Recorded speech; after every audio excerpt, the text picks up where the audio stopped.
Dorian Yates néhány éve már az Egyesült Államokban él, és ez igencsak meglátszik az angol fiú munkáján.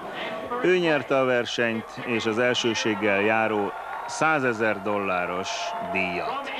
Reális célokat kitűző, kitartó munkája segítette Dorian Yates-t abban, hogy ilyen kiváló legyen. Természetesen a banketten rögtön meg szerettem volna szólaltatni, de ő fáradtságra panaszkodott, és legszívesebben leült volna. De csak leült volna, mert a nagy bálteremben nem talált helyet magának, aztán sértődötten távozott is. Volt azonban más, aki szólt helyette. Dorian sikeresen megvédte a címét, úgy tippeltem, hogy ő fogja nyerni a versenyt, és ez így is történt. Keményen kell edzeni, ahogyan ő is teszi. Dorian rendkívül elszánt és lelkileg igen erős.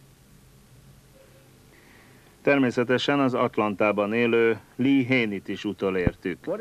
Mi Dorian Yates legnagyobb előnye a többiekkel szemben? Azt gondolom, hogy elsősorban az izomtömege, a méretei és az, hogy egészen kiváló széles hátizmai vannak. Nagyon kevés testépítőnek van erős háta. Flex Wheelernek is igen erős a háta, ezen kívül szinte tonnányi izmai vannak, és a magassága is jó. Mennyit kellene önnek edzenie, ha versenyezni, és ráadásul nyerni is akarna ellenük?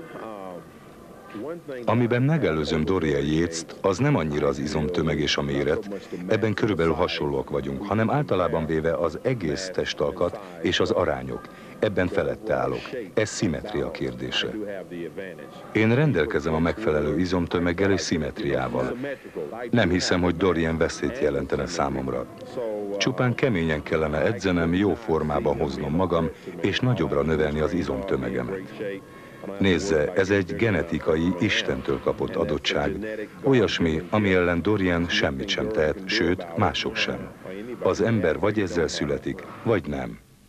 Végül aztán csak elértük a győztest, aki nyilatkozott is, de a Haney által felvetettekkel nem kívánt vitába szállni.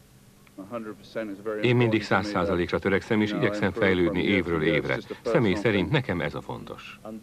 Az ön szintjén mi az, ami igazán elégedettséggel tölti el? Melyik az a pillanat, amikor boldognak érzi magát? Úgy gondolom, ez egy személyes dolog. Fantasztikus élmény a legjobbnak lenni. Felemelő érzés, hogy a világ összes sportolója közül ebben a sportágban engem választottak meg a királynak. Ha a személyes oldalát nézem, akkor az ember kitűz magának egy célt, fejlődni akar, küzd, hogy elérje a célt, és ha ez sikerül, akkor az rendkívül jó érzés. Arnold Schwarzenegger neve a 7-es számmal kapcsolódik össze. Ő 7-szeres Mr. Olympia volt. Lee Haney pedig 8-szor nyerte el az elsőséget. Ön mit gondol, hányszor fogja ezt a címet megszerezni pályafutása során? Nem tudom. Én csupán mindig az elkövetkező évre tervezek. Azt tudom, hogy jövőre újra megpróbálom, és remélem nyerni is fogok. Igyekszem majd a tőlem telhető legjobbat nyújtani.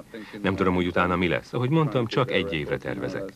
Nem állítottam be magam arra, hogy feltétlenül megdöntsem az ő rekordjukat. Hihetetlen dolog 7-szer vagy 8-szor nyerni, de úgy gondolom, már az egyszeri győzelem is nagy teljesítmény. A világ legjobbját mi motiválja még? Amikor elkezdtem, akkor tulajdonképpen csak a testemet akartam formálni. Azután kezdtem részt venni kisebb versenyeken, majd egyre magasabbra tettem a mércét.